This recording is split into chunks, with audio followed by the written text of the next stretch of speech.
Everyone, स्वागत है आपका अपने यूट्यूब चैनल स्टडी आई को विद कविता मैम पे। गाइस, आज हम हिस्ट्री का ये 6 स्टैंडर्ड की एनसीईआरटी की बुक है हिस्ट्री की, और 6 से चैप्टर करने वाले हैं नए पर्सन और नए विचार। जो भी स्टूडेंट किसी भी स्टेट का किसी कोई भी कंपटीशन का अगर तैयारी कर रहे हैं, तो उनके लिए ये वीडियो काफ़ी हेल्पफुल रहने वाली है, क्योंकि जिसमें स्टैटिक जीके आती है वो एनसीईआरटी को फॉलो करते हैं और एनसीईआरटी से ही क्वेश्चन जो है पुट करते हैं। और जो सीटेट की तैयारी कर रहे हैं उनके लिए तो ये क्लास है ही, क्योंकि जो टीजीटी का एसएसटी का पेपर आता है उसमें हिस्ट्री, ज्योग्राफी, सिविक्स से क्वेश्चन पूछे जाते हैं। तो आज चलिए हम चलते हैं, आपका इसमें करते हैं नए पर्सन नए विचार। अब देखो, ये लड़की है। अभी कोई एनसीईआरटी की बुक बुक में आप जितना भी पढ़े होगे, आप देखते हो कि उसमें क्या होता है, एक बच्चे को रेफरेंस देके इंटरेस्ट बनाने के लिए ये स्टोरी दी जाती है। ठीक है, एक लड़की है, वो मतलब वाराणसी से पुणे से वाराणसी जा रही थी ट्रेन से, मतलब जैसे स्कूल से ट्रिप जाता है। तो इसकी मदर उसको बोलती है कि भाई, जो इसके टीचर हैं, भाई आप है ना, मतलब बुद्ध के बारे में तो बताएंगे जहाँ पे ये ट्रिप लेके जा रहे हैं, क्योंकि बच्चों को ज्यादातर हिस्टोरिकल प्लेस पे लेकर लेकर जाया जाता है। तो उसे टीचर को बोलती है कि भाई आप है ना, इसको मतलब बुद्ध के बारे में तो बात करेंगे, आप उसके विषय में सब कुछ बताएंगे, परंतु साथ साथ आपने क्या करना है, सारनाथ के विषय में भी जो है इनको मतलब सब कुछ दिखाते चलिए। ठीक है, तो जैसे ही आप स्कूल से अगर कहीं किसी ट्रिप पे जाते हैं, तो आप आगरा का ताजमहल दिखाने लेकर जाते हैं स्कूल में। तो उसमें भी आपका क्या होता है कि टीचर मतलब आप उसमें जैसे खाली ताजमहल की आपको बिल्डिंग्स नहीं देखनी है कि ताजमहल की इमारत कैसी बनी है। बस आपको तो उसके विषय में पता होना चाहिए कि ताजमहल जो है वो उसमें क्या क्या मटेरियल यूज हुआ है, किसने बनवाया था, क्यों बनवाया था, कब बनवाया था, कितने उसमें ये जो लेबर वगैरह है, कितने लेबरों ने काम किया था। तो सारी हिस्ट्री आपको उसको पता होनी चाहिए, तभी आपका जो है हिस्टोरिकल प्लेस पे जाने का फायदा है। क्योंकि आपके पेरेंट्स बहुत एक्साइटेड होते हैं कि हमारा बच्चा कहीं भी ट्रिप पर गया है, तो वहां से क्या नई चीज सीख के आया है, क्या उसको नॉलेज मिली है उससे। ठीक है, तो ये उसी के बारे में बात करते हैं। अब यहाँ पर हम देखो चैप्टर स्टार्ट करते हैं, बुद्ध की कहानी, जो महात्मा बुद्ध थे।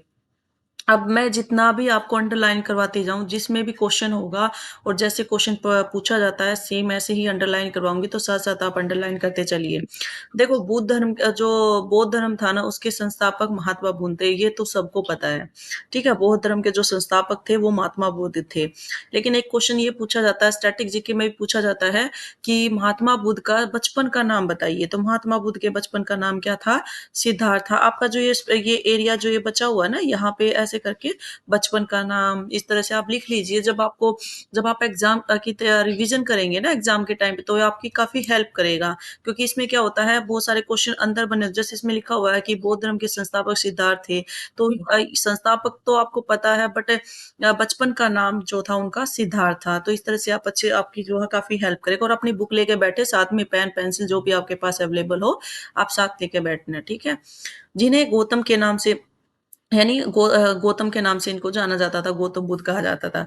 और इनकी जन्म की बात करते हैं, तो ये 2500 वर्ष पूर्व इनका जन्म हुआ था। सेम जैन धर्म का जो महावीर थे, उनका भी 2500 वर्ष पूर्व ही जन्म हुआ था। यह वह समय था जब लोगों के जीवन में तेजी से जो है चेंज आ रहा था, काफ़ी ती चेंज आ रहा था। और जैसे इसमें महाजनपदों के कुछ राजा। अब ये कह रहा है कि तुमने जो है 5th चैप्टर है, इससे पहले उसमें आपने पढ़ा होगा। जिसने वो वीडियो नहीं देखी है, पहले उस वीडियो को देखे, उसमें बिल्कुल अच्छे से डिटेल में एक्सप्लेन कर रखा कि महाजनपद जो है, महाजनपद कैसे आए, राजा कैसे थे, किस तरह से वो जो है इसमें महाजनपदों में, मतलब महाजनपदों का राजा कैसे होता था, किस तरह से अपनी उसके जिले जो अपने राज्य जो राजधानियाँ थी वो कैसे कहाँ पर बसाते थे, क्यों बसाते थे, क्या कारण थे। तो ये सारी चीज़ें मैंने उसमें एक्सप्लेन कर रखी हैं, तो आप पहले उस वीडियो को ज़रूर देखें। हज़ारों साल बाद फिर से जो है नगर उभरे, गाँव के जीवन में भी बदलाव आने शुरू हो गए थे। बहुत से विचारक इन परिवर्तनों को समझने का प्रयास कर रहे थे, वे जीवन के सच्चे अर्थ को भी जानना चाहते थे। अब एक क्वेश्चन आता है कि जितने भी ये है, महावीर जैन है, महात्मा बुद्ध हैं, आप वहाँ पे और जितने भी ये जितने भी ये जो ज्ञान की खोज में निकले हैं, मतलब वो क्यों घर को त्यागते हैं? तो ये क्वेश्चन भी कई बार पूछा जाता है। तो सच्चे जीवन के सच्चे अर्थ को समझने के लिए वो क्या करते हैं, जीवन को मतलब घर का त्याग करते हैं। देखो आप जब भी सुख-सुविधाओं से थोड़ा-सा परे आएँगे, तो तभी आपको क्या करते हैं, ज्ञान की आपको ज्ञान प्राप्त होता है, यानी ज्ञान जो है आपको, यानी अपनी जीवन के बारे में आप अच्छे से उसको समझ पाते हैं। तो बुद्ध जो थे क्षत्रिय थे, और ये क्वेश्चन ये पूछा, देखो बुद्ध भी क्षत्रिय थे और महावीर भी क्षत्रिय थे। ठीक है? और जो ये कौन से वंश से संबंध रखते थे? ये शाक्य वंश से संबंध रखते थे। ठीक है? यहाँ पर आप लिखते चलिए कि यहाँ पर जो है कौन से वंश से संबंध रखते थे? शाक्य वंश से पूछा जाता है क्वेश्चन।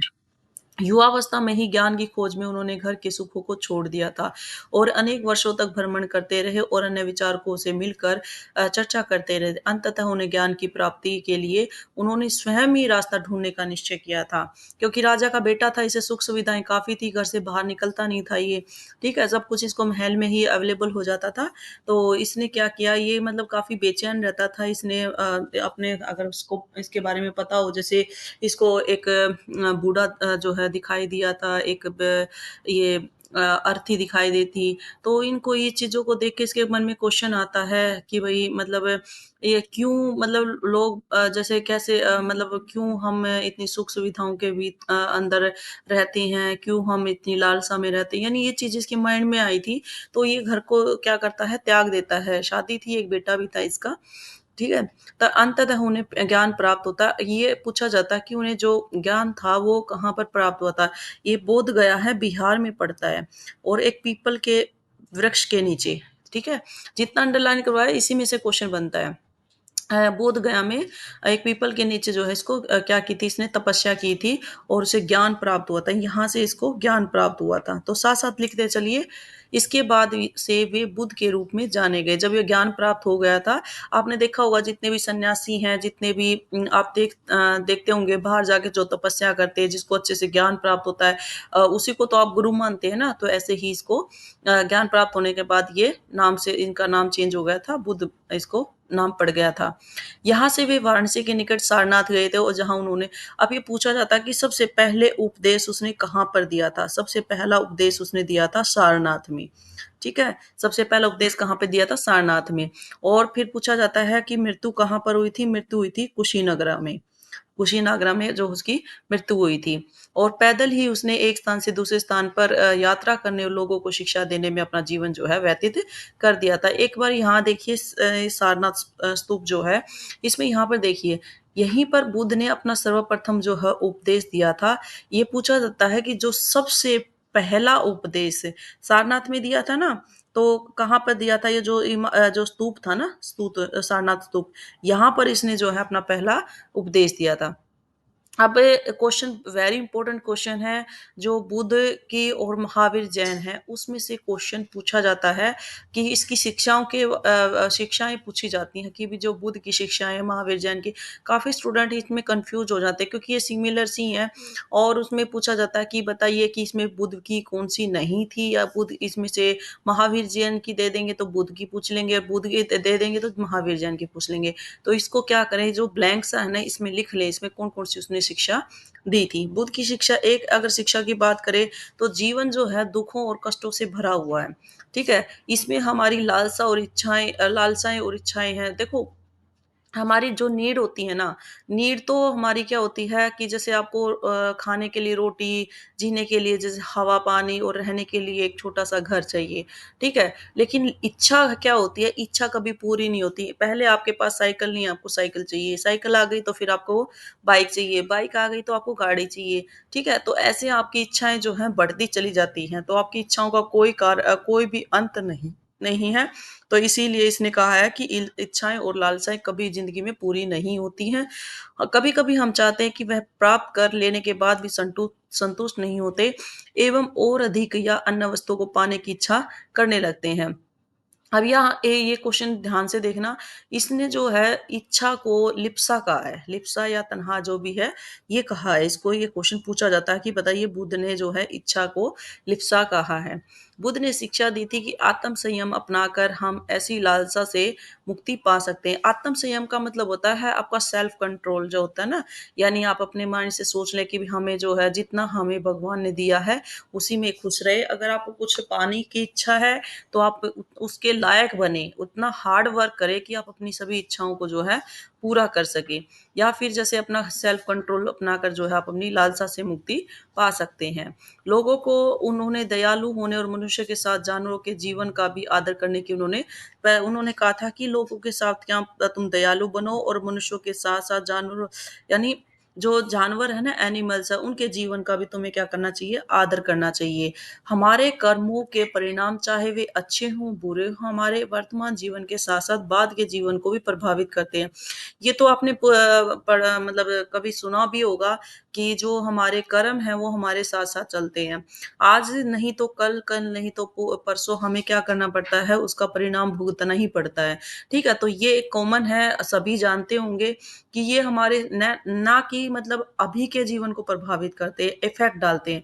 ये मेरे हमारे आने वाले, कहते हैं ना, जो आज करोगे तुम्हें उसको आने वाले टाइम में उसको क्या करना पड़ेगा, आपको भुगतना पड़ेगा। तो ये चीज़ आपको ध्यान रखनी है कि ये किसने कही थी, बुद्ध ने। एग्जैक्ट को वो क्या करता है, एग्जैक्ट उठा लेगा कि ये जो है शब्द किसने कहे थे, कि जो हमारे जो अच्छे या बुरे कर्म जो हमारे वर्तमान जीवन के साथ साथ बाद के जीवन को भी प्रभावित करते हैं।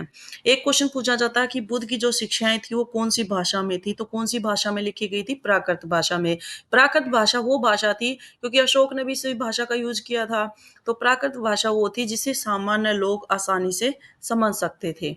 ठीक है। बुद्ध ने कहा था कि लोग किसी शिक्षा को केवल इसलिए तब नहीं स्वीकार करे कि यह उनका उपदेश है, बल्कि वो मतलब वो चाहते थे कि जैसे क्या होता है, आप स्कूल में बच्चों को पढ़ाते हैं।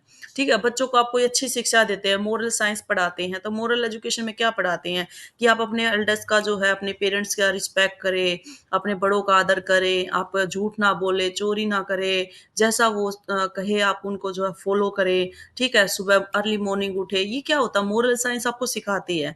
तो ये अगर टीचर ने कह दिया तो आप क्या करते हो, 1-2 दिन फॉलो करते हो, उसके बाद भूल जाते हो। वो कहता था कि मेरे उपदेश ना मान के आपको क्या करना है, इसको अपने लाइफ में, अपने खुद के मन से आपको क्या करना है, इसको अडैप्ट करना है, यानी इसको अपने अंदर ग्रहण करना है। ये उनकी शिक्षा थी। ठीक है? ऐसे कैसे ही क्वेश्चन पूछा जाता है, इसीलिए मैं इसको बार-बार रिपीट कर रही हूँ, तो इसको अच्छे से ध्यान से देखो, ठीक है? अब ये एक मतलब किस्सा किस्सा गौतमी की कहानी है, इसको मैं शॉर्टकट में, अब आप पढ़ लेना अपनी बुक से, इसको शॉर्टकट में बता देती हूँ। ये जो लेडी थी ना किस्सा गौतमी, ये क्या था कि इसका बेटा एक्सपायर हो जाता है, मर जाता है, और बेटा मर जाता है तो बेटे को गोद में लेके वो रोती रहती है। और रोती रहती है, वो क्या करती है कि भई उसको, मतलब एक मनुष्य था, वो उसको क्या करता है, महात्मा बुद्ध के पास ले जाता है कि भई मैं तेरे बेटे को जो है, महात्मा बुद्ध जी जो हैं, उसको जीवित कर देंगे। वो उसके पास चली जाती है, महात्मा बुद्ध कहते हैं कि मैं तेरे बेटे को जीवित तो कर दूँगा। तो वो खुश हो जाती है कि हाँ, अब मेरा बेटा जो है जीवित हो जाएगा। उसने कहा कि आप है ना एक काम कीजिए, कुछ सरसों के, मतलब थोड़ी-सी सरसों लेके आनी है। तो वो कहती है, हाँ, मैं ले आऊँगी, भई किसी के घर से लेके आनी है। बोली ठीक है, ले आऊँगी। लेकिन वो कहता है कि उसको जैसे ही वो लेने चलती है तो उसको कहता है, महात्मा बुद्ध जी कहते हैं कि आपको सरसों के जो लेके आने हैं, ऐसे घर से लेके आने हैं जिसके घर कभी कोई मृत्यु ही ना हुई हो। तो वो जो किस्सा गौतमी थी, वो क्या करती है, एकदम मतलब हैरान हो जाती है कि ऐसा कौन-सा घर हो सकता है जिसके घर कोई मृत्यु ना हुई। वो चली जाती है हर घर में, जिसके भी घर में जाती है, तो वो उसके किसी के चाचा, किसी के दादा-दादी, किसी के मतलब ताया-ताई, ऐसे मतलब किसी के परदादा है, मतलब उसके पूरे उसमें जिससे भी पूछती है वो कहते हैं हमारे ऐसे हुआ, ऐसे। तो उसे कोई भी घर ऐसा नहीं मिलता कि जिसके घर में कोई मृत्यु ना हुई। तो इससे वो किस्सा गौतमी को जो है समझाना चाहता था कि मृत्यु जो है वो निश्चित है। उसको कोई भी उसको टाल नहीं सकता। तो इससे क्या है, उसको मतलब उसको शिक्षा देने की कोशिश करी थी उसने कि जो जीवन है वो मतलब आता-जाता रहता है, यानी मृत्यु जो है अटल है। अब आता है उपनिषद। अब यहाँ पर एक क्वेश्चन देखिए, यहाँ पे क्वेश्चन पूछा जाता है, जैसे भारतीय दर्शन की 6 पद्धति, इसको जो ये दिया हुआ है ना, ये ये बॉक्स दिया हुआ है। इस बॉक्स में देखना ज़रा, इसमें कहता है कि इसकी 6 शाखाएँ थी। किसकी? जो दर्शन की 6 शाखाएँ थी। यहाँ से अंडरलाइन करना कि जो बुद्ध की हैं 6 दर्शन की 6 शाखाएँ कौन-कौन सी थी? वैशेषिक, न्याय, सांख्य, योग, पूर्व मीमांसा, वेदांत या उत्तर मीमांसा। ये उसकी 6 शाखाएँ थी, तो इसको ध्यान से करना है, ठीक है? कि उसे बिल्कुल एग्ज़ैक्ट क्वेश्चन पूछा जाता है कि बताइए कि बुद्ध की जो है 6 शाखाएँ कौन-कौन सी थी? फिर आता है दर्शन की इन 6 शाखाओं की स्थापना। अब ये स्थापना की बात करते हैं। जैसे जो फर्स्ट वैशेषिक है वो ऋषि कणद ने की थी, न्याय गौतम ने की थी, शाक्य कपिल मुनि ने, योग पतंजलि योग को तो आप जानते ही होंगे, पतंजलि के नाम से काफ़ी फ़ेमस है रामदेव जी, ठीक है? पूर्व मीमांसा जैमिनी ने की थी और वेदांत या उत्तर मीमांसा की बात करें तो व्यास ने की थी। तो आजकल जैसे अगर थोड़ा-सा लेवल हाई करना है तो वो ये भी जो है क्वेश्चन पूछ लेता है, तो आप इसको अच्छे से जो है आप लर्न करना, ठीक है? जो आज भी देश में बौद्धिक चर्चा को दिशा देते हैं, जर्मन मूल के ब्रिटिश ये भारतविद फ्रेडरिक मैक्स मुलर के अनुसार दर्शन की इन 6 शाखाओं का विकास कई पीढ़ियों के दौरान व्यक्तिगत विचारकों के योगदान से हुआ है। यद्यपि ये एक दूसरे से भिन्न दिखते हैं, सत्ता की इनकी समझ में आधारभूत तालमेल दिखता है। इसमें वैसे इतना कुछ है नहीं, बट आप जैसे अगर पूछने लग जाए कि जो दर्शन की 6 शाखाएँ का विकास कई पीढ़ी मतलब ये जो कोटेशन देके पूछ ले कि भई ये किसने कहा था? तो ये जर्मन मूल के ये कौन थे? एक बार रीड कर लेना इसको। जर्मन मूल के मैक्स मुलर थे जिन्होंने दर्शन की 6 शाखाओं का विकास के दौरान इन्होंने क्या कहा था कि व्यक्तिगत विचारकों के योगदान से हुआ है। अब आता है उपनिषद।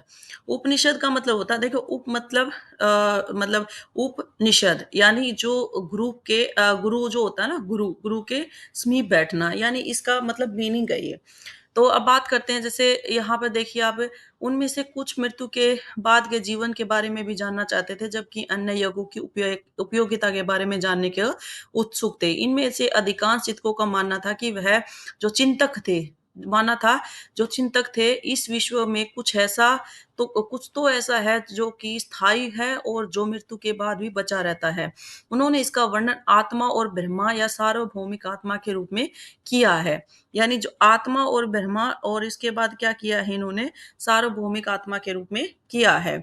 यानी वे मानते थे कि अंततः आत्मा और ब्रह्मा एक ही हैं। यानी आत्मा के अंदर, अब बोलते हैं ना कई बार, जैसे आपने सुना भी होगा अपने बड़े बड़ों से, कि आत्मा में परमात्मा का वास होता है। जो हमारी सोल होती है उसी में हमारे गॉड होते हैं। तो उपनिषद उत्तर वैदिक ग्रंथों का हिस्सा है। सबसे पहले तो उपनिषद जो है उत्तर वैदिक ग्रंथों का क्या है, ये एक पार्ट है। और उपनिषद यहाँ पर देखिए, उपनिषद का अर्थ क्या होता है, ये पूछा गया क्वेश्चन है कि उपनिषद का अर्थ क्या है। तो उपनिषद का अर्थ है गुरु के समीप बैठना। इन ग्रंथों में अध्यापकों, यानी इसमें क्या था, जो टीचर और स्टूडेंट, यानी उस टाइम पे क्या होता था, शिष्य और गुरु, यानी गुरु और शिष्य थे, उनके बीच की आपस की कन्वर्सेशन का इसके अंदर, उपनिषद के अंदर क्या मिलता है, संकलन मिलता है। अब नेक्स्ट आता है, अब ये दिया हुआ है बुद्धिमान जो भिखारी है। तो ये स्टोरी है, आप स्टोरी को जो है पढ़ लीजिए, ठीक है, ये इतनी इंपॉर्टेंट नहीं है। नेक्स्ट आता है, पुरुष ब्रह्मा और राजा होते हैं। कभी कभी ये वाला क्वेश्चन देखना जरा, ये पूछता है कि जो संगति होती थी ना वहाँ पे, जो भी वो होता था, संघ होता था, उसमें कौन-कौन स्त्री जो थी उन्होंने मतलब उसको शामिल किया जाता था, यानी कौन-सी थी? तो इसमें थी गार्गी, अपाला, घोषा, मैत्री। जो ये स्त्रियाँ थी ना, इनका उल्लेख उसमें मिलता है, और ये अपनी बुद्धिमत्ता यानी विद्वता के कारण बहुत फेमस थी। ये वाद-विवाद, जितने भी संघ में वाद-विवाद होते थे, उनमें क्या करती थी, पार्टिसिपेट करती थी। निर्धन व्यक्ति के इस तरह के वाद विवाद में, मतलब ये जो निर्धन लोग थे, गरीब लोग थे, वो उसमें शामिल नहीं होते थे। इस तरह का उसमें एक क्वेश्चन पूछा जाता है कि जो संघ होते थे, क्या उसमें निर्धन व्यक्ति भी हिस्सा ले सकते थे? ले सकते थे, हिस्सा ले सकते थे, लेकिन उसमें कम से कम लोग हिस्सा लेते थे। इस तरह के एक प्रसिद्ध अपवाद है, मतलब अगर इसमें जो निर्धन व्यक्तियों की बात करें ना, अपवाद के तौर पे ये सत्याकाम जाबाल का है। यानी ये जो था, ये इस संगति में हिस्सा लेता था, ठीक है? सत्याकाल जाबाल का नाम उसकी दासी माँ के नाम पर पड़ा था। काम के मन में सत्य जानने की तीव्र यानी कई बच्चे क्या होते हैं, बचपन से ही जिज्ञासु होते हैं किसी चीज को जानने के लिए। उनको बस नॉलेज गेन करने के लिए ना, कहीं से कुछ भी मिल जाए, उनको रहता कि ये बचपन से ही बहुत एक्टिव लड़का था। और इनको ये रहता, उसकी जो दासी माँ थी ना, तो उसने क्या किया था, वो वो मतलब जैसे वो देखता था कि वहाँ पे संघ में मतलब क लेडीज़ जाती हैं और उनको क्या था कि उसे भी सत्य जानना था। उसको था काफ़ी कि मेरे को भी ना सत्य मतलब मुझे भी पता होना चाहिए, जैसे बुद्ध के बारे में उसने सुना था, तो इसीलिए उसने क्या किया था, उस संगति में क्या क्या किया था शामिल हुआ था। नामक एक ब्राह्मण ने उन्हें अपने विद्यार्थी के रूप में स्वीकार किया था। इसका जो बात करें गौतम, गौतम जो था ना ब्राह्मण था, वो जो सत्याकाम जाबाल था उसका गुरु था। ठीक है? ये क्वेश्चन पूछा जाता है इसीलिए मैं इनको अंडरलाइन करवा रही हूँ। वह अपने समय के सर्वाधिक प्रसिद्ध विचारकों में से एक बन गए थे। जब उसको क्योंकि बचपन से उसको किसी चीज़ को जानने की इच्छा थी, तो उसने क्या किया, वो जब जैसे-जैसे टाइम बीता तो उसने क्या किया, वो बहुत एक फ़ेमस और जैसे महात्मा बुद्ध थे ना मतलब फ़ेमस वो बन गए थे ये गौतम जो ये थे ना सॉरी सत्याकाम जाबाल थे, क्योंकि उन्होंने शिक्षा प्राप्त करके एक अच्छे जो विचारक थे, अच्छे ज्ञान देने वाले ये बन गए थे। अब उपनिषदों के अब जैसे बाकी की बात करें, जैसे शंकराचार्य के बारे में अब ये चीज़ें क्या आप 7th क्लास में पढ़ोगे, तो मैंने आपको बताया था ना जितने भी ये फ़ेमस ये थे ना, तो इन्होंने घर त्याग दिया था, संन्यास लिया था और संन्यास लेके जो है इन्होंने ज्ञान प्राप्त किया था। यहाँ पर व्याकरणिक पाणिनि में यहाँ पे देखते हैं क्या-क्या दिया हुआ है। देखो इन्होंने कहा था कि जितने भी विद्वान हैं वो जो है कुछ न कुछ खोज करते रहते थे। आपने सुना भी होगा बहुत सारी जो है बुक्स लिखी गई थी। अब जो पाणिनि थे ना इन्होंने संस्कृत भाषा में व्याकरण की रचना की थी। तो क्वेश्चन एक तो यही बनता है कि संस्कृत व्याकरण की जो है रचना किसने की थी? पाणिनि ने की थी। इन्होंने स्वरों और व्यंजनों को एक विशेष यानी एक सीरीज़ में इन्होंने क्या किया था स्वरों और व्यंजनों को व्यवस्थित रूप में इन्होंने मतलब उनके सूत्रों की इन्होंने रचना की थी। सूत्र बीजगणित के सूत्रों से काफ़ी ये क्या थे जो आप बीजगणित करते हो ना जिसमें ए स्क्वायर प्लस बी स्क्वायर ये इस तरह का जो फ़ॉर्मूलेज़ करते हैं तो उससे काफ़ी सिमिलर थे ये। इस प्रयोग पर उन्होंने संस्कृत भाषा के प्रयोगों के नियम लघु सूत्र यानी 3000 इसके जो ये लघु सूत्र कितने थे 3000 के लगभग ये लघु सूत्र थे। जस्ट एक बार मतलब रीड कर लेना, इसमें से क्वेश्चन यही पूछा जाता है कि संस्कृत भाषा में व्याकरण की रचना किसने की थी? अब आता है जैन धर्म, ठीक है? जैन धर्म, ये जैन धर्म में देखो यहाँ पे जो ब्लैंक दिया हुआ है ना बुक के अंदर, इसमें आप अब इसको जो है आप नोट कर लेना। देखो जैन धर्म का बौद्ध धर्म का महात्मा बुद्ध की बात करें, तो इसका भी 2500 के वर्ष के आसपास इसको जैन धर्म का माना जाता है। और जैन धर्म के जो 24वें और अंतिम जो तीर्थंकर माने जाते हैं, वो महावीर जैन थे। ठीक है? ये क्वेश्चन पूछा जाता है कि 24वें तीर्थंकर कौन थे? महावीर जैन थे। और इसकी वंश की बात करते हैं तो ये वज्जी संप्रदाय के थे। किसके थे? वज्जी संप्रदाय के थे यानी लिच्छवी कुल के एक क्षत्रिय राजकुमार थे। इस संघ के विषय में अगर जैसे संघ के विषय में मतलब जो इससे पहले का चैप्टर है, इससे पहले की आप वीडियो देखना, उसमें अच्छे से इसको एक्सप्लेन किया है। दूसरा क्वेश्चन पूछा जाता है कि इसने मतलब जो गृह त्याग किया था वो 30 वर्ष की आयु में इन्होंने घर छोड़ दिया था और जंगल में जाने के लिए रहने लगे थे। 12 वर्ष तक इन्होंने तपस्या कितने साल तक की? 12 साल तक की और एकाकी यानी बिल्कुल एकांत में, एक अकेले में इसने उन्होंने जीवन जो है व्यतीत किया था और उन्हें जो है ज्ञान प्राप्त हुआ था किसको? महावीर जैन को। अब इनकी शिक्षा की बात करते हैं क्योंकि शिक्षा का मैं पहले भी बता चुकी, इसकी शिक्षा और महात्मा बुद्ध की शिक्षाओं से क्वेश्चन बहुत ज़्यादा पूछा जाता है और बच्चे काफ़ी कन्फ्यूज़ होते हैं। अब इन्होंने कहा था कि सत्ता जानने की इच्छा रखने वाले प्रत्येक स्त्री और पुरुष को क्या कर देना, यानी अगर तुम्हें सत्ता की खोज में जाना है ना, तो सबसे पहले से अपना ऐशो-आराम छोड़ के आपको क्या करना पड़ता है, जंगलों में जाकर रहना पड़ता है। उन्हें अहिंसा के नियमों का जो है कड़ाई से पालन कीजिए। अहिंसा का क्या मतलब होता है? लाउड मत मतलब तेज़ आवाज़ में मत बोलो, चिल्लाओ नहीं, गुस्सा नहीं करो, ठीक है? आप लड़ाई झगड़ा मत करो, आप बिल्कुल डिसेंट वे में अच्छे से अपना जो है जीवन यापन करना चाहिए, यानी किसी को भी कष्ट मत दो। कोई भी अनजाने में ही किसी को कष्ट मत नहीं देना, किसी का दिल ना दुखाना, किसी की हत्या नहीं करना, तो उनकी ये जो है इस तरह की शिक्षाएँ थी। महावीर का कहना था कि सभी जीव मतलब उनका कहना वे मानते थे कि जो सभी जीव है ना अगर इस पृथ्वी पे आए हैं, तो उनको जीवन जीने का सबका हक है। ठीक है? तुम्हें मारने का कोई हक नहीं है। भगवान ने जीवन दिया है तो उनको उनको भी जीने का हक है। तुम उसको जैसे मार देते हैं। सभी के लिए जीवन प्रिय है। ठीक है? महावीर ने अपनी शिक्षा उसने जो महावीर ने शिक्षा दी थी वो भी प्राकृत भाषा में दी थी, क्योंकि प्राकृत भाषा में क्यों दी थी? क्योंकि ये जो है आम बोलचाल की भाषा थी, आम लोग इसको आसानी से समझ सकते थे। अब जो साधारण लोग थे उनके और उनके अनुयायियों की शिक्षाओं को, यानी वो क्या कर सकते थे, जितने भी आम लोग थे वो उनकी शिक्षा को अच्छे से समझ सकते थे। देश के अलग-अलग हिस्सों में प्राकृत के अलग-अलग रूप प्रचलित थे। प्रचलन क्षेत्र के आधार पर ही उनके नाम अलग-अलग पड़े थे। जैसे अभी यहाँ पर देखिए, मगध में बोले जाने वाले जो मगध था ना, आज का जो बिहार की बात करते हैं, तो मगध में प्राकृत और मागधी इसको मतलब प्राकृत भाषा को बोला जाता था।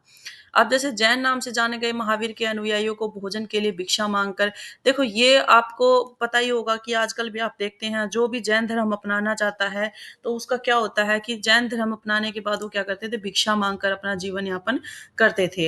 उन्हें पूरी तरह से ईमानदार होना पड़ता है, यानी वो बिल्कुल मतलब कहते हैं ना कि एक सच्चे ईश्वर में लीन हो जाते हैं। उन्हें ईमानदार होना पड़ता है, झूठ नहीं बोलना पड़ता, चोरी नहीं करना पड़ता, उन्हें किसी को धोखा नहीं देना, ये चीज़ें उनके अंदर मतलब सख्ती से उनको पालन करना पड़ता था। उन्हें ब्रह्मचर्य का पालन करना पड़ता था। ठीक है? बहुत सारे तो जैनी जो होते हैं ये एक मतलब नग्न अवस्था में भी पाए जाते हैं। जैसे जो पुरुष होते हैं उनको क्या करता था, यानी उन्हें और अधिक वो ज्ञान वग़ैरह प्राप्त करने के लिए क्या करना पड़ता था उन्हें, नग्न अवस्था में भी रहना पड़ता था। अब यहाँ पर देखिए बॉक्स में जैन, जैन जो है जिन शब्द से निकला है, जिसका अर्थ होता है विजेता। किस शब्द से निकला है? जिन से निकला है और इसका अर्थ होता है विजेता। अधिकांश व्यक्तियों के लिए ऐसे कड़े नियमों का पालन करना बहुत कठिन है।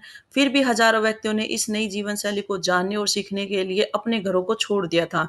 कई अपने घरों पर ही रहे और भिक्षु-भिक्षुणी बने लोगों को भोजन प्रदान कर उसकी सहायता करते रहे।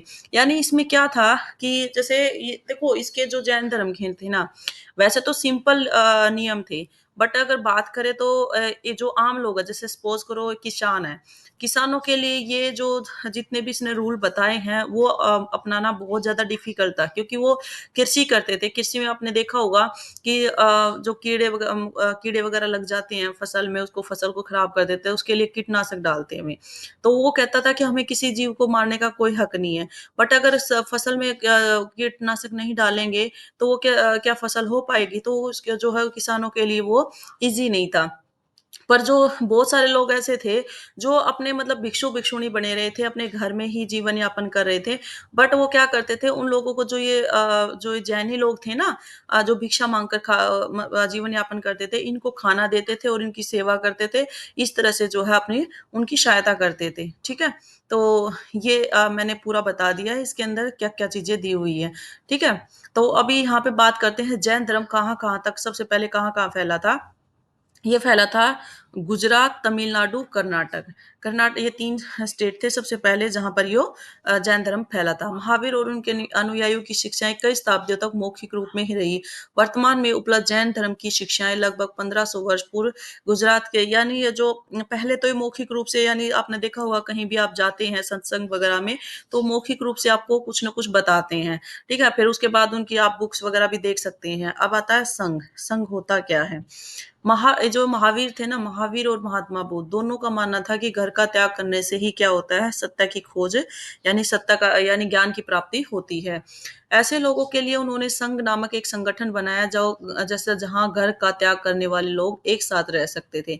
यानी उन्होंने क्या किया, एक संगठन का जो संघ नामक एक संगठन था उसको उन्होंने बनाया कि जो भी लोग घर त्याग के आते थे, तो उनको उनके लिए मतलब उनको साथ एक साथ वो रह सकते थे। संघ में रहने वाले बौद्ध भिक्षुओं के लिए बनाए गए विनय पिटक नामक ग्रंथ में यानी अब ये पूछा जाता है कि ऐसा कौन सा ग्रंथ है जिसमें संघ में रहने वाले बौद्ध भिक्षुओं के लिए बनाए गए नियम हैं। तो ये कौन सा है, विनय पिटक है, ये ध्यान रखना। विनय पिटक से पता चलता है कि संघ में पुरुषों और स्त्रियों के रहने की मतलब पुरुष अलग रहते थे, स्त्री अलग रहती थी। इसमें ये मतलब ये क्वेश्चन इस तरह से पूछे जाते हैं कि आप बताइए कि इसमें जो पुरुष और स्त्रियों के रहने की अलग-अलग व्यवस्था किस ग्रंथ से हमें मिलती है। सभी व्यक्ति संघ में प्रवेश ले सकते थे, संघ में प्रवेश लेने के लिए बच्चों, यानी ये उनको ना ये चीज़ें कई बार जैसे वो ऑप्शन में दे देता है। तो इसमें क्या करेगा, वो कहेगा कि संघ में प्रवेश लेने के लिए बच्चे जो अपने माता माता-पिता से, दासों को अपने स्वामी से, लेकिन वो कहेगा कि राजा के यहाँ काम करने वाले जो जितने भी काम करने वाले जो दास-दासी थे, उनको किसी से जो है परमिशन लेने की ज़रूरत नहीं थी। तो इसमें माइनर सा मिस्टेक अगर पूछेगा इसमें से कौन-सा उसके जो है संघ के नियम नहीं थे। तो ये चीज़ ध्यान से रखना वो इसमें ऑप्शनल में पूछ सकता है कि बताइए इसमें से क्या-क्या था। ठीक है? देखो अगर एक स्त्री शादीशुदा स्त्री है, अगर वो संघ में जाना चाहते तो उसे अपने पति से परमिशन लेनी होती थी, उसके बाद इसको उसमें एंट्री थी। बच्चों को अपने पेरेंट्स से पूछना पड़ता था तभी एंट्री थी। राजा के यहाँ कोई भी काम करता था तो सबसे पहले राजा से परमिशन लेता, राजा उसको परमिशन देने के लिए बच्चों को अपने माता-पिता से और जितने भी दास-दासी थे, वो जो दासों को अपने जो भी स्वामी थे उनसे परमिशन लेनी पड़ती थी और राजा के यहाँ जितने भी दास-दासी काम करते थे, पहले राजा उसको देता था और उसके बाद ही वो उसमें संघ में एंटर कर सकते थे। और कर्ज़दार से बात करें तो जो कर्ज़दार थे जिन्होंने पैसा ले रखा था, कुछ भी उनसे उधार ले रखा था, तो पहले उनसे जिनसे कर्ज़ लिया हुआ था, पहले उनकी अनुमति उनको लेनी पड़ती थी और एक शादीशुदा जो स्त्री थी यानी औरत थी, उसको अपने पति से परमिशन लेनी पड़ती थी। संघ में प्रवेश करने वाले स्त्री-पुरुष मतलब उनका जो जीवन था देखो आप है ना कहीं भी चले जाइए, किसी भी आप आश्रम वगैरह में देखिए, उनकी जो लाइफ़ है ना, उनका जो जीवन है बिल्कुल सीधा-सादा होता है। ये जो आजकल की आप देखते होंगे मेट्रो लाइफ़ वगैरह है वो लाइफ़ उनकी नहीं होती। उनका एकांत में उनका स्कूल मतलब उनका गुरुकुल मिलेगा। एकांत में आप देख सकते हैं उनकी आपने मोहब्बतें मूवी देखी होगी उसमें गुरुकुल देखा ना उनका जो कितना डिसिप्लिन और कितना मतलब बिल्कुल ऐसे रहते थे और बहुत मतलब बिना परमिशन के तो गुरुकुल से बाहर नहीं जा सकते थे। तो ऐसे ही ये क्या होते थे उनके जीवन लाइफ़स्टाइल बहुत सिंपल होता था। ये मेट्रो लाइफ़ से बहुत अलग रहते हुए। अधिकांश समय ध्यान में बिताने लगते थे और दिन के एक निश्चित समय में शहर और गाँव में जाकर भिक्षा माँगते थे। यानी एक ही टाइम होता था और वो क्या करते थे गाँव और शहरों में जाकर भिक्षा माँगते थे। उन्हें भिक्षु और भिक्षुणी यानी साधु के ये प्राकृत शब्द है ये भिक्षु-भिक्षुणी जो है उनको कहा जाता था। किसको? हैं, जो भी उसमें संघ में शामिल होते थे और वे क्या करते थे भिक्षा माँगते थे, साथ-साथ जिसके घर भी जाते थे उनको भिक्षा के बदले में उनको क्या करते थे ज्ञान का जो है उनको शिक्षा देते थे, उसके भिक्षा के बदले में। संघ में प्रवेश लेने वाले जैसे ये दिए हुए हैं कि इसमें कौन-कौन इसमें प्रवेश ले सकता था, ब्राह्मण था, क्षत्रिय था, व्यापारी, मज़दूर, नाई, गणिकाएँ, दास-दासी सभी लोग इसमें जो है शामिल हो सकते थे। इनमें से कई लोगों ने बुद्ध की शिक्षाओं के विषय में लिखा और कुछ लोगों ने तो संघ में अपने जीवन के विषय में सुंदर कविताओं की उन्होंने रचना की थी। अब आता है विहार।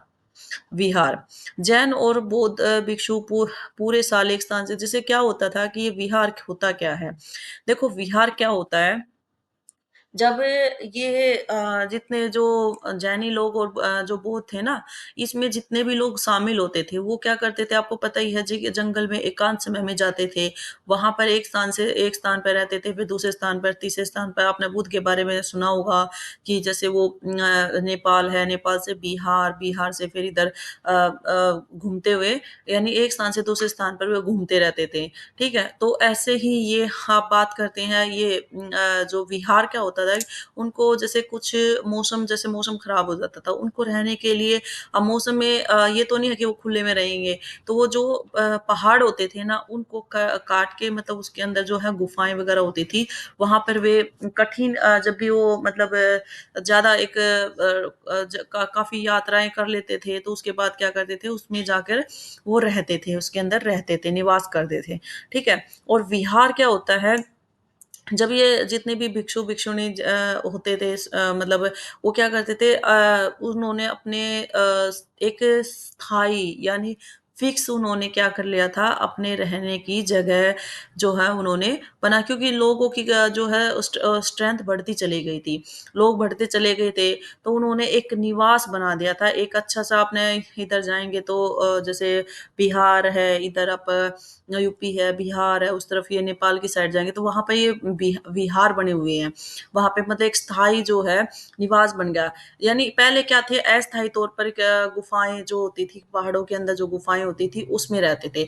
पर उन्होंने धीरे-धीरे करके क्या करा इनको एक स्थायी मतलब स्थायी तौर पे एक रहने का स्थान उन्होंने बना लिया था और उनको उसी को ह क्या कहते हैं विहार कहा जाता है। ठीक है? अब इसमें क्वेश्चन पूछा जाता है कि बताइए विहार क्या होता है? तो विहार क्या होता है, जब भिक्षु भिक्षुणियों के रहने के लिए अस्थायी जो स्थान शरणा स्थल होते हैं, उनको विहार कहा जाता है। ठीक है? यहाँ से आप लर्न कर लेना। अगर उसने, क्योंकि विहार की बात करी है उसने, ठीक है? तो ये तो अस्थायी तौर पे थे, और विहार जो है होते हैं वो स्थायी हो गए थे, उनके फिक्स हो गए थे। अब जैसे यहाँ पर देख सकते हैं, पहाड़ी को काट कर बनाई, ये जो गुफा है पहाड़ी को काट कर बनाई गई है। यह कारले यानी वर्तमान महाराष्ट्र में स्थित एक गुफा है। भिक्षु भिक्षुणी इन शरण स्थलों में रहकर ध्यान किया करते थे, यानी अकेले में रहकर कॉन्सेंट्रेट, जैसे कहते हैं ना, कॉन्सेंट्रेट आंखें बंद करके, और जो भी उनका मतलब अच्छे से उनको ध्यान किया जाता था। आज भी आप किसी भी उसमें जाकर देखेंगे तो आपको ये चीजें मिलेंगी, कोई आश्रम वगैरह में जाकर देखेंगे तो ये चीजें होता है। जैसे आजकल आप आजकल की लैंग्वेज बोले तो मेडिटेशन एक बौद्ध ग्रंथ से ज्ञात होता है। अब ये जैसे ये दिया हुआ है इन्होंने, एक बौद्ध ग्रंथ दिया हुआ, उसमें महासागरों में मिलने पर नदियों की अलग अलग पहचान समाप्त हो जाती है। यानी जैसे आप गंगा नदी है, सरस्वती, ये गंगा नदी है, गोदावरी है, महानदी है, ठीक है? तो ये जितनी भी ये आपकी कोसी नदी है, ये जितनी भी नदियां हैं, जब ये महासागर में मिल जाती है ना, तो उसमें आप बता नहीं सकते कि इसमें कौन सी नदी थी, जब उसके अंदर मिल जाती है। इतने उसके अगर जब तक उसके अंदर मिलती नहीं है, तब तक ही वो क्या है, अलग अलग है। अब ये कहता है कि वे अपना वर्ण श्रेणी और परिवार सब त्याग दे देते हैं। यह उनके भिक्षुओं के बारे में बात कर रहा है।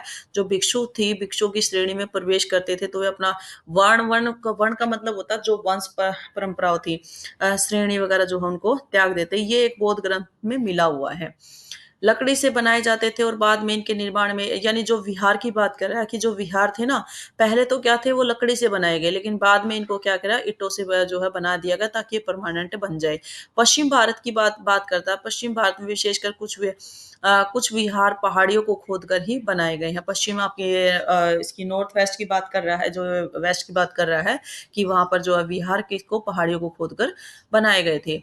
किसी धनी व्यापारी राजा और भूस्वामी द्वारा दान में दी गई भूमि का पर विहार का निर्माण होता है। पहले क्या होते थे, राजा महाराजा होते थे, ठीक है? राजा महाराजा होते थे, जो कोई जैसे जिसको भी लगता था कि भई ये काम जो है अच्छा है, जिसको पसंद आता था, वो क्या करता था, जैसे एक व्यापारी है, व्यापार है, जो व्यापार करता था, जिसको आजकल की भाषा में बिज़नेसमैन बोलते हैं, ठीक है? राजा था। ये क्या करते थे, कुछ भूमि का टुकड़ा क्या कर देते थे, विहार बनाने के लिए उनको दे देते थे, दान में दे देते थे, उस पे विहार बनते थे। आजकल भी आप देखते होंगे, जैसे इस ये मंदिर वगैरह है, मंदिर के लिए आप इसको देखते हैं, गवर्नमेंट ने जो है ज़मीन अलॉट करती है, या कोई आश्रम वगैरह बनाना उसके लिए ज़मीन अलॉट करती है, तो वही सेम चीज़ पहले भी थी। स्थानीय व्यक्ति भिक्षु भिक्षुणियों के लिए भोजन, वस्त्र, दवाइयाँ लेकर आते थे, यानी वहाँ के जो लोकल लोग होते थे, जिसके बदले में भिक्षु भिक्षुणी उनको क्या करते थे, शिक्षा देते थे। यानी गिव एंड टेक था, वो उनको भिक्षा देते थे, वो उनको शिक्षा देते थे। आने वाली शताब्दियों में बौद्ध धर्म उपमहाद्वीप के अलग अलग हिस्सों में के साथ साथ बाहरी क्षेत्रों में भी फैलता चला गया। बाहरी क्षेत्रों की बात कर रहा है, पहले तो भारत में फैला, फिर उसके बाद जो आसपास के देश थे उसमें भी जो है फैलता चला गया। अब इस समय बौद्ध धर्म की एक नई धारा महायान का विकास हुआ था। हीनयान महायान थी, दो धाराएं थी, किसकी, बौद्ध धर्म की।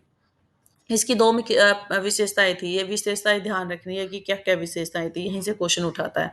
मूर्तियों में बुद्ध की, यानी उन्होंने, देखो यहाँ पर क्वेश्चन ध्यान से करना, क्योंकि यहाँ से क्वेश्चन पूछा जाता है। यहाँ पर पहले बुद्ध की जो है मूर्ति नहीं थी, ठीक है? उसमें सिर्फ़ संकेतों से उनको समझाया जाता था। अब यहाँ पर बात देखना, ये देखो पीपल के पेड़, यानी ये कहता है जो निर्वाण है ना, वो पूछेगा निर्वाण का प्रतीक क्या है? तो निर्वाण का प्रतीक क्या है? पीपल का पेड़। निर्वाण का प्रतीक क्या है? पीपल का पेड़। इस तरह से ही क्वेश्चन पूछता है वो। तो दर्शाया गया। पर अब बुद्ध की प्रतिमा अब तो बनने लगी है, बुद्ध की प्रतिमा आप कहीं भी देखेंगे तो बुद्ध की मूर्तियाँ आपको अधिकांशतः मिल जाती हैं। अधिकांशतः इसमें मथुरा है, जो तो कुछ तक्षशिला में बनाई जाने लगी है, तो मूर्तियों के बारे में बात कर रहे हैं। यहाँ पे क्वेश्चन सिर्फ यही था कि बताइए कि निर्वाण का प्रतीक क्या है? ये पीपल के पेड़ की बात है। निर्वाण प्राप्ति की बात करता है ये। दूसरा आता है बोधिसत्व। बोधिसत्व ये किसका प्रतीक है? आस्था। बोधिसत्व क्या है? आस्था का प्रतीक है। बोधिसत्व उन्हें कहते हैं जो ज्ञान प्राप्ति के बाद एकांत वास करते हुए ध्यान साधना कर सकते हैं। इसका मीनिंग आपको पता होना चाहिए कि बोधिसत्व होता क्या है। ये होता है जब आप अकेले में ध्यान लगाकर साधना करते हैं, उसको बोधिसत्व कहते हैं। ठीक है? बोधि मतलब बौद्धिक आपका बौद्धिक जो सत्ता की खोज में जो आप ध्यान रखते हैं। लेकिन ऐसा करने की बजाय वे लोगों को शिक्षा देने और मदद करने के लिए सांसारिक परिवेश में ही रहना ठीक समझने लगे। धीरे-धीरे बोधिसत्व की पूजा काफ़ी लोकप्रिय हो गई और पूरे मध्य एशिया, चीन और बाद में कोरिया, जापान ये कंट्री की बात करा कहा था ना कि भारत के साथ-साथ बाहर भी वो फैलने लगा था, तो एक कंट्री का नाम बता रहा है कि मध्य एशिया में, चीन में और चाइना में और बाद में जो है कोरिया और जापान तक जो है फैलने लगे थे।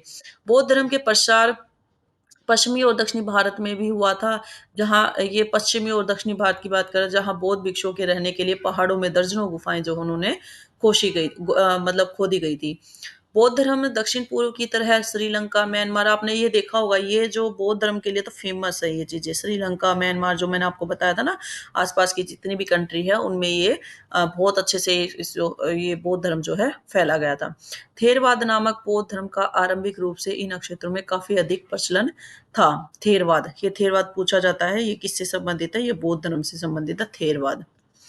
अब ये तीर्थयात्री दिए हुए हैं कि कौन-कौन से इस टाइम पे तीर्थयात्री आए थे, क्वेश्चन इसमें से पूछा जाता है, ठीक है? तो अब देखो भारत की यात्रा करने पर एक चीनी बौद्ध तीर्थयात्री फायान आया था, फाइशियन आया था बौद्ध के टाइम पे, तो इसको अंडरलाइन कर लेना, ये पूछा जाता है। काफ़ी प्रसिद्ध था, 1600 साल पहले आया था, स्वेंग त्सांग 1400 साल पहले भारत में आया था, ठीक है? उसके करीब 50 साल बाद इत्सिंग आया था, तो ये इसका टाइम पीरियड पूछता है कि पहले कौन आया था, बाद में कौन आया था, तो इसको आपने क्या करना है, आप साइड में यहाँ पे साइड में लिख लेना है ऐसे करके, ठीक है? वे सब बुद्ध के जीवन से जुड़ी जगहों और प्रसिद्ध मठों को देखने के लिए भारत आए थे। जब ये मठ वगैरह थे ना, जो इनके रहने के लिए जो मठ बने हुए थे, तो उनको देखने के लिए भारत आए थे चीनी यात्री।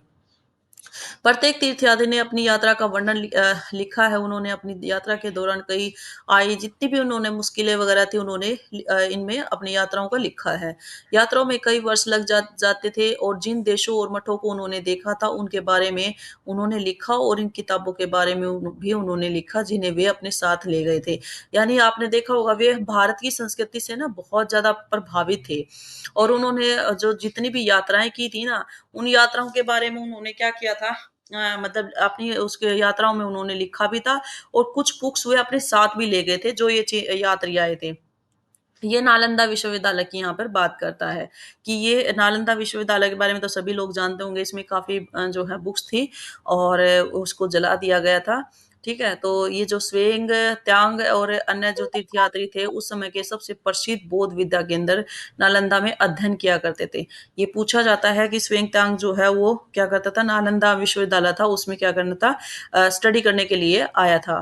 नालंदा के बारे में अगर जैसे ये लिखा हुआ है तो इसके अंदर लिखा हुआ है कि शिक्षक जो यहाँ के शिक्षक योग्यता और बुद्धि में मतलब बहुत इंटेलिजेंट थे इन्होंने और बुद्ध के उपदेशों का इन्होंने पूरी ईमानदारी से बहुत अच्छे से एक्सप्लेनेशन इन्होंने दिया था। मठ के नियम भी काफ़ी सख्त थे जिन्हें सबको मानना पड़ता था। पूरे दिन वाद-विवाद चलते रहते थे, जिससे युवा और वृद्ध दोनों ही एक-दूसरे की मदद करते थे। विभिन्न शहरों से विद्वान लोग अपनी शंकाएँ दूर करने यहाँ आते थे। यानी किसी को भी अब आप देखते होंगे, आपके मन में कोई भी डाउट्स होते हैं, आपके मन में कोई भी प्रॉब्लम्स आती हैं, तो उनके सॉल्यूशन के लिए क्या आप मतलब अपने से बड़ों से या अपने गुरु से या किसी से मतलब आप एडवाइस लेते हैं कि हमें ये प्रॉब्लम है, इसका सॉल्यूशन कैसे हो सकता है, ठीक है? तो वो उनकी जो प्रॉब्लम सुनते थे और उनको जो है उसको मतलब सोल्व कर देते और ये लिखा हुआ है कि उनको कैसे उनके अंदर आना पड़ता था, कैसे अनुमति होती थी। ठीक है? जीवन के चरण, आश्रम। आश्रम शब्द का तात्पर्य जीवन के एक ये आप जीवन के वैसे तो आश्रम का सबको पता होगा कि जीवन के एक चरण से जो इसका अर्थ है। ब्रह्मचार्य, गृहस्थ, वानप्रस्थ और सन्यास नामक 4 आश्रमों की व्यवस्था की गई थी। कौन से आश्रम थे ये? ब्रह्मचार्य, एक तो ब्रह्मचार्य था, एक सन्यासी रूप में था, एक गृहस्थ रूप में था, एक वानप्रस्थ रूप में। देखो क्या होता था, ब्रह्मचार्य क्या होता था? जो शादी नहीं करते थे। गृहस्थ होता था जो शादी कर सकते थे और वो जो है साथ-साथ अपने इसका जो शिक्षा भी ले सकते थे। वानप्रस्थ का मतलब होता था जो वनों में जाकर जो शिक्षा ग्रहण करते थे। और ये जो सन्यासी होते थे, ये तो सन्यासी ले लेते, ये सब कुछ मतलब सब कुछ घर-वर त्याग-तूग के सब कुछ ये करते थे। इसका एक्सप्लेनेशन ये दिया हुआ है यहाँ पे, ठीक है?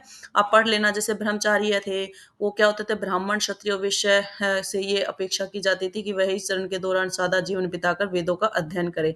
ब्रह्मचार्य के अंदर ये आते हैं, ये क्वेश्चन पूछा जाता है, इसीलिए वेरी इंपॉर्टेंट क्वेश्चन है कि भाई बताइए कि ब्रह्मचार्य के अंदर, मतलब ये कोटेशन पूछ लेंगे तो पूछेंगे कि ये जो है कौन सा आश्रम के अंदर आता है। गृहस्थ के इसमें क्या है, विवाह करे एक गृहस्थ के रूप में रहना, और वानप्रस्थ के अंदर उन्हें जंगल में जाकर क्या करनी पड़ती थी, साधना करनी पड़ती थी। अंततः उन्हें सब कुछ त्याग कर सन्यासी बन जाता था। यानी ये इसका जीवन चक्र दिया हुआ पूरा, वानप्रस्थ क्या होता है, गृहस्थ क्या होता है, ठीक है, इस तरह से। तो अब ये गाइस, ये इसको ना आप इसको जैसे ये दिया हुआ है सही और गलत, इसको ना सोल्व जरूर करें एक्सरसाइज को, क्योंकि ये सोल्व करेंगे ना तो आपको पता सबसे पहले तो आप इसको चैप्टर को अच्छे से रीड करें, अच्छे से इसको समझे, और उसके बाद आपको क्या करना, जैसे देखो ये सारी शिक्षाएं दी गई हैं इसके अंदर, ठीक है। बुद्ध ने पशु बलि को बढ़ावा दिया था, सही और गलत बताना है, क्या दिया था, नहीं दिया था पशु बलि को बढ़ावा, ठीक है। तो बुद्ध ने बोध गया में ज्ञान प्राप्त किया था। तो इस तरह से आप इसको पहले इसको अच्छे से पढ़े और इसके बाद इसको सोल्व करें, तो आपको कॉन्फिडेंस बहुत अच्छे से आएगा, फिर आप एग्जाम को अटेम्प्ट के मतलब अच्छे से अटेम्प्ट उसको कर सकते हैं।